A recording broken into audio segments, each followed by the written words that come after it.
இன்றைக்கி நாங்கள் எங்கே போயிட்டுருக்கோம் அப்படின்னா, திருநெல்வேலி மாவட்டம் ராதாபுரம் தாலுகாவில் இருக்கிற தமிழ்நாட்டுடைய முக்கியமான ஆன்மீக சுற்றுலா தலமான ஆத்தங்கர பள்ளிவாசலுக்கு தான் போய்கிட்டுருக்கோம்.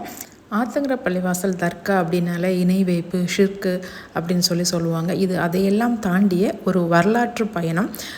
ஆத்தங்கர பள்ளிவாசல் எப்படி தோன்றுச்சு, அங்கே அடங்கப்பட்டிருக்கிற, அங்கே நினைவிடம் அமைக்கப்பட்டிருக்கிற சையத் அலி ஃபாத்திமா ரஹ்மத்துல்லாஹி அலைஹி அவங்க யார், அவங்க எங்கேருந்து வந்தாங்க, இந்த தர்காவில் ஏன் நிறைய நோயாளிகள் மனநோயாளிகள்லாம் வர்றாங்க, ஏன் பேயாடுறாங்க, அதே மாதிரி இங்கே உள்ள கந்தூரி விழா அது எப்போ நடக்குது, அது எப்படி நடத்துகிறாங்க அப்படிங்கிற சுவாரஸ்யமான இன்ட்ரெஸ்டிங்கான தகவல்களை தான் இந்த வீடியோவில் தரப்போகிறோம்.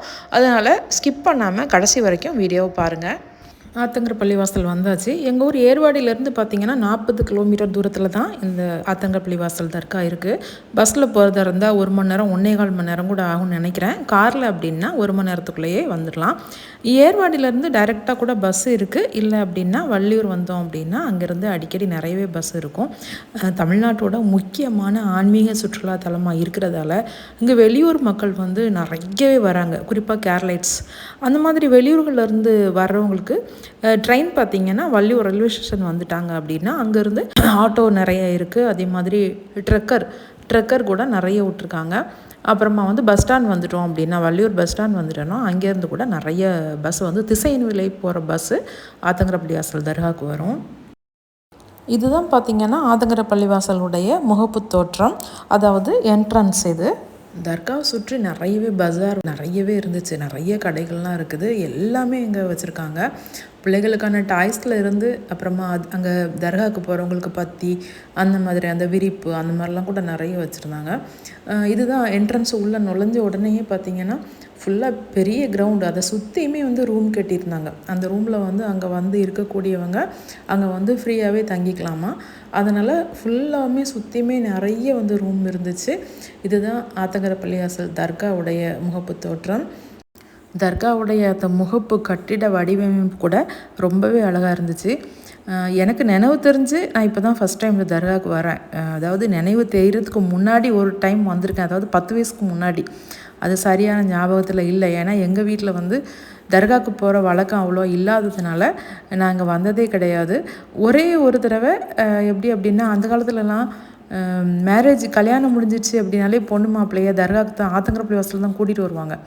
அப்படி ஒரு தடவை எங்கள் தெரிஞ்சவங்க ஒருத்தங்க வரும்போது என்னை கூட்டிகிட்டு வந்துட்டு அப்போ வந்ததுக்கு இப்போ தான் நான் எனக்கு நினைவு தெரிஞ்சு நான் இப்போ தான் வரேன். இப்போ நாங்கள் வந்த அன்னைக்கு வெள்ளிக்கிழமை ராத்திரி இருந்ததால் மக்கள் நிறைய கூட்டமாக வந்துட்டு இருந்தாங்க. சாயங்காலமே அங்கே விரிப்பெல்லாம் விரித்து இடத்த பிடிச்சிட்டு இருந்தாங்க. சரி, அடுத்ததாக இப்போ நம்ம இந்த ஆத்தங்கர பள்ளிவாசல் தர்காவில் அடங்கப்பட்டிருக்கிற ஷேக் முகமது ரஹ்மத்துல்லாஹி அலைஹி அவங்களும் அவங்களுடைய மனைவியான சையதா ஃபாத்திமா ரஹ்மத்துல்லாஹி அலைஹி அவங்களும் எங்கேருந்து வந்தாங்க, எப்படி வந்தாங்க, இந்த தர்கா எப்படி உருவாச்சு அப்படிங்கிற ஃபுல் டீட்டெயிலையும் இப்போ நம்ம பார்க்கலாம். போகலாமா? இப்போ நாம் 800 வருடத்துக்கு முன்னாடி உள்ள காலகட்டத்துக்கு போகிறோம். அதுக்கு முன்னாடி மேற்கு தொடர்ச்சி மலையில் உற்பத்தியாகக்கூடிய நம்பியாறு அப்படியே ஓடி எங்கள் ஊர் ஏர்வாடியெல்லாம் கடந்து கடலில் கலக்கக்கூடிய பொலிமுகம் இருக்கக்கூடிய பகுதி இது. அதாவது நம்பியாறு கடலில் கலக்கக்கூடிய பகுதி இதுங்கிறதுனால தான் இந்த ஊருக்கு ஆத்தங்கரை அப்படின்னு சொல்லி பேர் வந்துச்சு. நேராக தெரியுது பார்த்திங்களா, கடல் நேராக தெரியுது. இந்த பக்கம் பாருங்கள், நீங்கள் ரைட் சைடு ஆறு இந்த சைடு தான், ரைட் சைடு தான் ஆறு இருந்த பகுதி. சரியா? அது இப்போ ஃபுல்லாகவுமே காடாகவே போயிடுச்சு. ஆனால் 80கள் காலகட்டம் வரைக்குமே இங்கே தண்ணி, இந்த ஆற்றுல நல்ல தண்ணி ஓடிச்சு அப்படின்னு நேரில் பார்த்தவங்களே என்கிட்ட சொல்லியிருக்காங்க. ஆனால் இப்போ ஆற்ற காணலன்னு தேட வேண்டியதாக தான் இருக்குது. இப்போ நேராக தெரியுது இல்லையா கடல், அங்கே தான் நம்ம இப்போ போய்கிட்டு இருக்கோம். இந்த கடல் தான் நிறைய வரலாறுகளை சொல்ல போகுது. அது என்ன வரலாறு அப்படின்னு சொல்லிட்டு பார்க்கலாமா? நாங்கள் இந்த பீச்சுக்கு போயிருக்கும் போதுமே நிறைய மக்கள் வந்திருந்தாங்க பாருங்கள். எல்லாருமே காரில் தான் வந்திருந்தாங்க. எல்லாருமே தர்காவுக்கு போகிறவங்க எல்லாருமே தர்காவுக்கு போயிட்டு திரும்ப எல்லாருமே இந்த கடற்கரைக்கும் வந்துட்டு தான் போகிறாங்க. பாருங்கள் எவ்வளோ கார் வந்திருக்குன்னு. பறந்து விரிஞ்ச இந்த பீச் பார்த்திங்கன்னா ரொம்பவே அழகாக இருந்துச்சு. ரொம்ப சுத்தமாக ரொம்ப நீட்டாக இருந்தது. அதே சமயம் அமைதியாக பீஸ்ஃபுல்லாக உட்காந்து கடலில் அழகாக ரசிக்கணும் அப்படின்னா இந்த பீச்சுக்கு வரலாம். அவ்வளோ அமைதியாக இருந்தது. இங்கேயுமே பார்த்தீங்கன்னா அந்த கடற்கரையிலையும் ஒரு தர்கா இருந்துச்சு. அந்த தர்காவுக்கு பேர் கடற்கரை மஸ்தான் பள்ளி அப்படின்னு சொல்லி சொல்கிறாங்க. இந்த தர்காவில் அடக்கம் செய்யப்பட்டிருக்கிற மஸ்தான் ரஹமத்துல்லாஹி அலைஹி அவங்க ஒரு சூஃபி ஞானியாக இருந்ததாக சொல்கிறாங்க. அந்த பகுதியில் வாழ்ந்த மீனவர்களுக்கு ரொம்ப ஒரு உதவி செய்யக்கூடியவங்களாக இருந்தாங்க அப்படிங்கிற மாதிரியும் சையதா ஃபாத்திமா ரஹமத்துல்லாஹி அலைஹி அவங்க காலத்தில் வாழ்ந்த சமகாலத்தவங்கன்னு சொல்கிறாங்க. வேறு எதுவும் எனக்கு குறிப்புகள் கிடைக்கல. இங்கே அடுத்த மாதம் 1ஆம் தேதி இங்கே கந்தூரின்னு சொல்லி அங்கே நோட்டீஸ் போர்டில் ஒட்டியிருந்தாங்க. சரி, இப்போ நாம் இந்த கடல் சொல்லும் வரலாறை கேட்கலாமா? இப்போ முதல்ல நம்ம 1400 வருஷங்களுக்கு முன்னாடி பார்க்கலாம். நம்ம நபிகள் நாயம் ஸல்லல்லாஹு அலைஹி வஸல்லம் அவங்க அவங்களுடைய இறுதி ஹஜ்ஜின் போது வரலாற்று சிறப்பு மிக்க ஹஜ்ஜத்துல் விதாவில் அவங்க ஆற்றிய சிறப்பு பேருரை, அதாவது அங்கே கூடியிருந்த மக்கள் எல்லாத்தையும் பார்த்து நபி ஸல்லல்லாஹு அலைஹி வஸல்லம் அவங்க கேட்பாங்க, இன்றைய தினம் நான் மார்க்கத்தை முழுமைப்படுத்தி விட்டேனா அப்படின்னு சொல்லிட்டு மக்களிடம் கேட்கும்போது மக்கள் எல்லாமே ஆமாம் யா ரசூலல்லாஹ், நாங்கள் சான்று பகிர்கிறோம் அப்படின்னு சொன்னோன்னே நபி ஸல்லல்லாஹு அலைஹி வஸல்லம் அவங்க சொல்லுவாங்க, இங்கே வந்தவங்க எல்லாருமே வராதவங்களுக்கு இந்த தீனை, இந்த மார்க்கத்தை, இஸ்லாத்தை எத்தி வைங்க அப்படின்னு சொல்லி நபி ஸல்லல்லாஹு அலைஹி வஸல்லம் அவங்க சொன்ன அந்த ஒற்றை வார்த்தையில் தான் இன்றைக்கி நானும் நீங்களும் எல்லாருமே முஸ்லீமாக வாழ்ந்துட்டுருக்கோம். நபி ஸல்லல்லாஹு அலைஹி வஸல்லம் அவர்களுடைய அந்த வார்த்தையை கேட்ட சஹாபாக்கள் இஸ்லாத்தை, அந்த ஓரிரை கொள்கையை எத்தி வைக்கிறதுக்கு இந்த உலகம் முழுதும் பயணிக்க ஆரம்பித்தாங்க. சஹாபாக்கள் சரி, அதை தொடர்ந்து வந்த தாபியன்கள், தாபியன்கள் எல்லாருமே அந்த ஏகத்துவ கொள்கையை பரப்புதற்காக வேண்டி இந்த உலகம் முழுதுமே பயணப்பட்டாங்க. அப்படி இஸ்லாத்தை, அந்த ஏகத்துவத்தை எத்தி வைக்கிறதுக்காக சவுதி அரேபியாவுடைய ஃபஜ்ஜால் அப்படிங்கிற பகுதியில் இருந்து ஒரு குரூப் கப்பலில் பயணித்து இந்தியாவுக்கு வந்துக்கிட்டு இருக்காங்க. அப்போ அந்த காலத்தில் பயணம் அப்படின்னாலே அந்த காலத்தில் ஃப்ளைட்லாம் கிடையாது. ஒன்லி கப்பலில் தான் பயணம் செஞ்சு ஒரு நாட்டிலேருந்து இன்னொரு நாட்டுக்கு வரணும் அப்படின்னா அவங்க கப்பலில் தான் வந்தாகணும். அது மட்டும் இல்லை, மாதக்கணக்காகும், வருடக்கணக்கு கூட ஆகலாம். அப்படி பயணம் செஞ்சால் தான் ஒரு நாட்டில் இருந்து இன்னொரு நாட்டுக்கு வர முடியும். அந்த மாதிரி பயணம் செஞ்சு கஷ்டப்பட்டு தீனை பரப்புவதற்காகத்தான் இந்த உலகம் முழுவதும் அந்த காலத்திலேயே நம்ம சஹாபாக்கள், தாபியன்கள், தாபியன்கள் எல்லாருமே அந்த மாதிரி உலகம் பூரா பயணித்து தான் இஸ்லாத்தை ஏற்றி வச்சாங்க.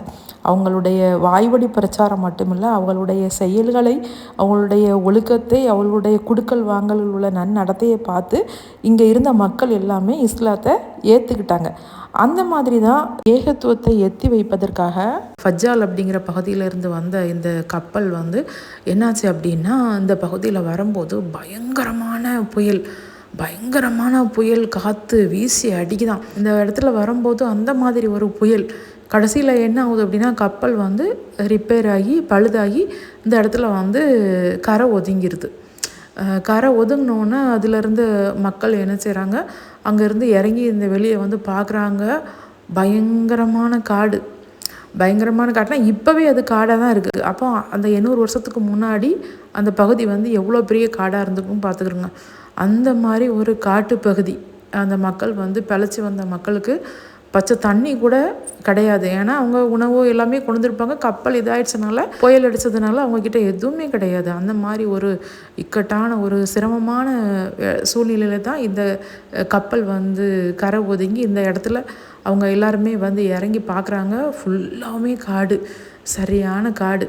அப்போ என்ன பண்ணுறாங்க, அங்கேருந்து கொஞ்சம் தூரம் அவங்க பயணம் செஞ்சு போகிறாங்க. அப்போ தான் அவங்களுக்கு ஊர் தெரியுது, மக்கள் தெரியுறாங்க. அப்படி ஒரு கஷ்டப்பட்டு தீனை எத்தி வைக்கிறதுக்காக வேண்டி இந்த கப்பலில் பயணம் செஞ்சு வந்தவங்க தான் சையதா ஃபாத்திமா ரஹமத்துல்லாஹி அலைஹி அவங்களும் அவங்களுடைய கணவர் ஷேக் முஹம்மது ரஹமத்துல்லாஹி அலைஹி அவங்க 2 பேரும் தான் இந்த கப்பலில் பயணம் செஞ்சு வராங்க. கப்பல் கரை தட்டியதும் பார்த்தா ஃபுல்லாக அடர்ந்த காடு. அப்புறமா கொஞ்சம் தூரம் பயணம் செஞ்சு போகிறாங்க. ஒரு ஊர் தெரியுது, அந்த ஆத்தங்கரை ஓரமாக ஒரு ஊர் தெரியுது. அங்கே போய் 2 பேருமே குடியேறுறாங்க.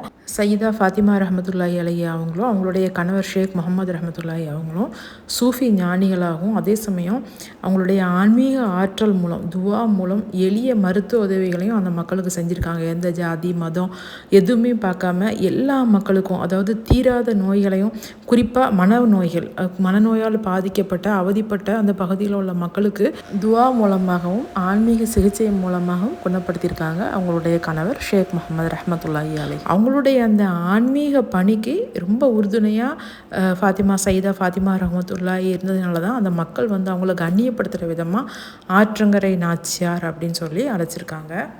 கணவன் மனைவி 2 பேருமே கடைசி வரை அந்த மக்களுக்காக மருத்துவ சேவை செஞ்சு தான் வாழ்ந்திருக்காங்க.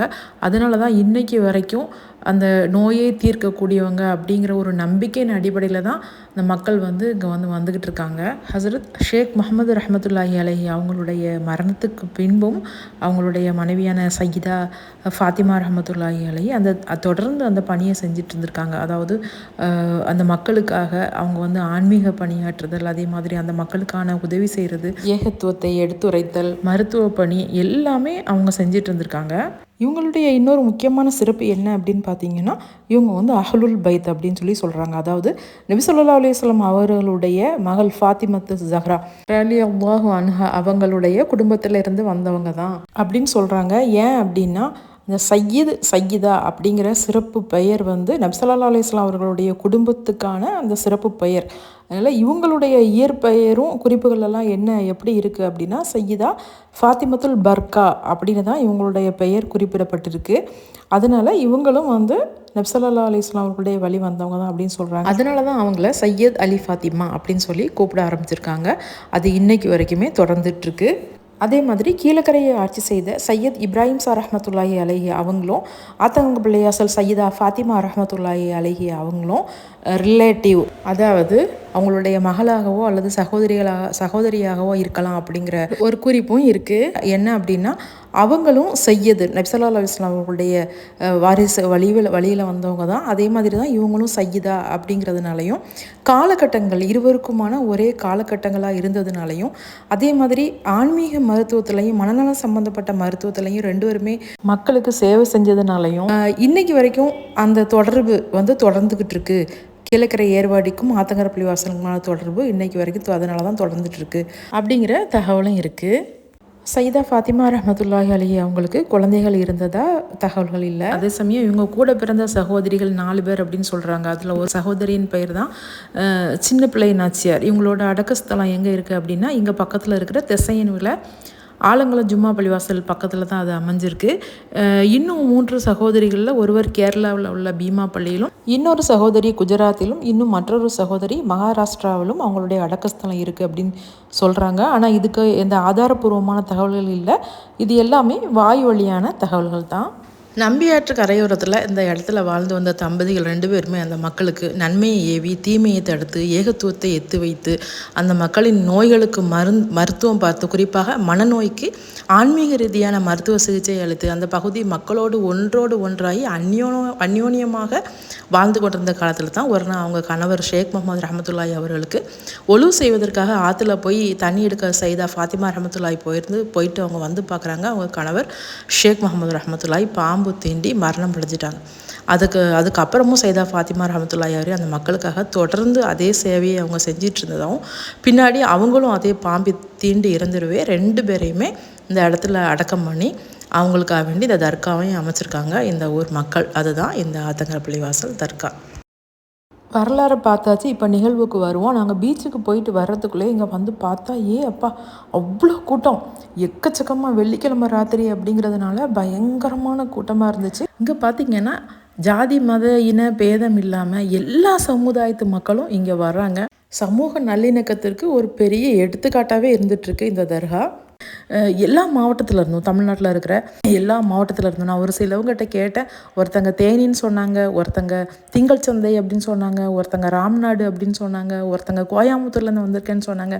இப்படி தமிழ்நாட்டில் இருக்கிற எல்லா ஊர்களில் இருந்து மட்டும் இல்லை, இங்கே அதிகமாக வர்றது யாருன்னு பார்த்தீங்கன்னா கேரளத்து மக்கள் தான். கேரளாவில் இருந்தது அங்கே அதிகமான மக்கள் வராங்க.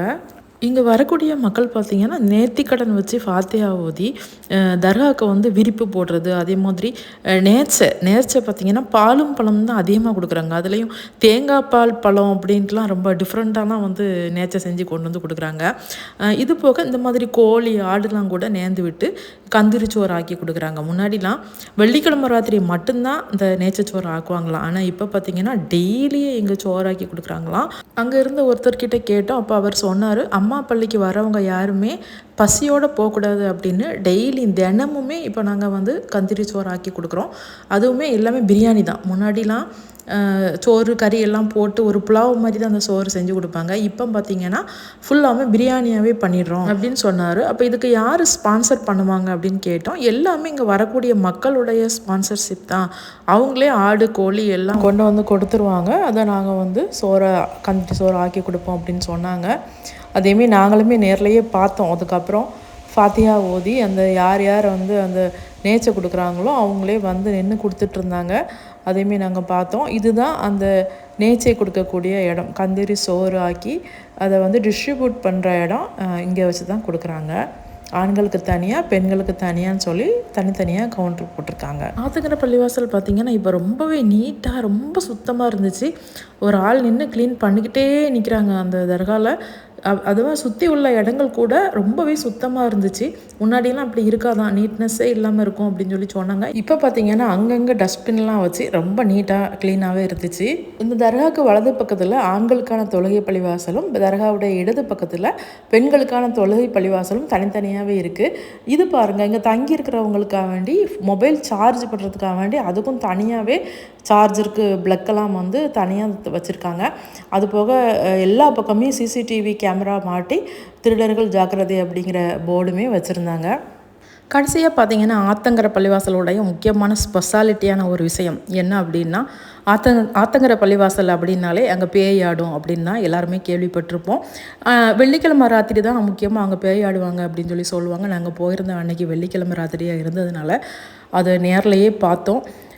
நாங்கள் அங்கே அந்த ஆத்தங்கரை பள்ளிவாசல் தர்காவுடைய பின்பக்கத்தில் அந்த பக்கம் போயிருக்கும்போது ஒருத்தங்க வந்து ஒரு லேடி நிக்காப்பெல்லாம் போட்டிருந்தாங்க. போட்டுட்டு அப்படியே அந்த பின்பக்கமாக அந்த தர்காவுடைய பின்பக்க செவத்தில் அப்படியே முட்டிக்கிட்டே இருந்தாங்க. கொஞ்ச நேரத்தில் அப்படியே ஸ்டார்ட் பண்ண ஆரம்பித்தாங்க. பார்த்துட்டு எங்களுக்கு ஒரு பரிதாபமாகவும் இருந்துச்சு. ஏன்னா பக்கத்தில் அவங்களுடைய கை குழந்தையும் வச்சுருந்தாங்க. அப்போ அந்த குழந்தையை பார்க்குறதுக்கும் எங்களுக்கு ரொம்ப பாவமாகவே இருந்துச்சு. அதே நேரம் இந்த ஏஐ காலத்தில் இன்னும் இந்த மக்கள் இப்படி இருக்காங்களே அப்படிங்கிறத நினச்சும் ரொம்பவும் ஆச்சரியமாக இருந்துச்சு. மனநல சம்மந்தப்பட்ட பிரச்சனைகளுக்கு மருத்துவம் அளித்து குணப்படுத்திய சைதா ஃபாத்திமா ரஹ்மத்துல்லாஹி அவங்களுடைய இந்த இடத்துக்கு இந்த தர்காவுக்கு வந்தால் இதெல்லாம் குணமாகுங்கிற அந்த நம்பிக்கையின் அடிப்படையில் இன்னும் இங்கே வந்து இந்த மக்கள் வந்து பேயாடிக்கிட்டு இருக்காங்க. இந்த தெரிதாங்க பார்த்தீங்களா, அவங்க தான். ரொம்பவே எங்களுக்கு பார்த்துட்டு மனசு கஷ்டமாக இருந்துச்சு, கொஞ்சம் பயமாகவும் இருந்துச்சு. அதனால் உடனே அந்த இடத்த காலி பண்ணிட்டோம். இது மட்டும் இல்லை, இன்னுமே இங்கே இந்த தர்காவில் வந்து தங்கினா நோய் குணமாகும், பில்லி சூனியம்லாம் சரியாகும் அப்படிங்கிற நம்பிக்கையில் இங்கே வந்து 3 நாள் 7 நாள் ஏன் 40 நாள்லாம் கூட இங்கே வந்து இங்கே இருக்கிற இதில் தர்காவில் வந்து தங்குறாங்க. இது முன்னாடி விட இப்போ ரொம்ப அதிகமான மக்கள் தான் வராங்க அப்படின்னு சொல்லி சொல்கிறாங்க. ஒரு பக்கம் தர்காவுக்கு போகிறது தப்பு அப்படின்னு சொல்லிட்டு பிரச்சாரம் நடந்தாலும் கூட இன்னொரு பக்கம் பார்த்திங்கன்னா இன்னும் அதிகமான மக்கள் தான் இந்த மாதிரி தர்காவில் வந்து இருக்கிற மாதிரி தெரியுது. நீங்கள் அந்த வீடியோவை பார்த்தாலே தெரிஞ்சிருப்பீங்க எவ்வளோ கூட்டம் இருந்துச்சு அப்படின்னு சொல்லிட்டு. அதுக்கு இங்கே பார்த்தீங்கன்னா இவங்களுக்கு தங்குறதுக்கு அந்த மாதிரி அந்த தர்கா உள்ளேயே நிறைய ரூம் இருக்குது. அந்த ரூம் ஃபுல்லாக தான் இருக்குது. அது மட்டும் இல்லை, முன்னாடிலாம் ரொம்ப வறுமை கோட்டுக்கு கீழே உள்ள மக்கள் தாங்க அதிகமாக வருவாங்க. ஏன்னா அவங்களுக்கு தங்குறதுக்கு ரூமும் ஃப்ரீயாக இருக்கும், அதே மாதிரி சாப்பாடும் ஃப்ரீயாக அங்கே கிடச்சிரும் அப்படின்னு சொல்லுவாங்க. ஆனால் இப்போலாம் பார்த்திங்கன்னா ஃபுல்லாக வெல் செட்டில்டாக உள்ளவங்க தான் அந்த மாதிரி இங்கே வந்து தர்காவுக்கு வரவங்க அதிகமாக நம்ம பார்க்க முடியுது. வெளியூர்களில் இருந்தெல்லாம் நிறைய விலை உயர்ந்த கார்களாக தான் நிறைய மக்கள் வந்து வந்திருந்தாங்க. அவங்களுக்கு தங்குறதுக்கு கூட இங்கே பக்கத்துலேயே நிறைய ஹோட்டல்ஸ் இருக்குது. இங்கே உள்ளே இருக்கிற ரூம்ஸ்லாம் போக இது வந்து உள்ளே இருக்கிற ரூம்ஸ் எல்லாம் வந்து ஃப்ரீயாகவே கொடுக்குறாங்க தர்கா நிர்வாகத்திலேருந்து. அது போக வெளியே வந்து நிறைய ஹோட்டல்ஸ், நிறைய ரூம்ஸ், ஏசி ரூம்ஸ், நான் ஏசி ரூம்ஸ்னு நிறைய வெளியூர்லேருந்து வரவங்களுக்காக வேண்டி நிறைய ரூம்ஸ்லாம் இருக்குது. அதெல்லாம் பார்க்கவே எங்களுக்கு ரொம்பவே ஆச்சரியமாக தான் இருந்துச்சு. கடைசியாக இந்த ஆத்தங்கர பள்ளிவாசல் கந்தூரி விழா எப்போ நடக்கும் அப்படிங்கிற தகவலை பார்க்கலாம். பிறை கணக்கின்படி ரபியுல் அவல் பிறை 27 தான் வருஷம் இங்கே கந்தூரி விழா நடக்குமா. அந்த கணக்குப்படி இந்த வருஷம் செப்டம்பர் மாதம், அதாவது செப்டம்பர் மாதம் 9ஆம் தேதி 9/9/2026 அன்னைக்கு இங்கே கந்தூரி விழா ஆரம்பிக்குது அப்படின்னு சொல்லி சொன்னாங்க. முதல் நாள் வந்து ஹத்தமுல் குர்ஆன் ஓதுவாங்களாம், மறுநாள் வந்து கொடியேற்றம் விழா தொடங்குமா. புளிமாங்குளம் அப்படிங்கிற இடத்துல இருந்து கொடி அவங்க பரம்பரை ட்ரஸ்டிகள் மூலமாக அந்த கொடி ஊர்வலமாக வந்து வருகிற வழியில் ராமன் குடியிருப்பு முத்துகிருஷ்ணபுரத்தில் உள்ள அங்கே சகோதர சமுதாயத்தை மக்களுடைய வீடுகளில் பாரம்பரிய முறைப்படி பூமாலை அணிவித்து காணிக்கை செலுத்தி வரவேற்பு அளிப்பாங்களாம்.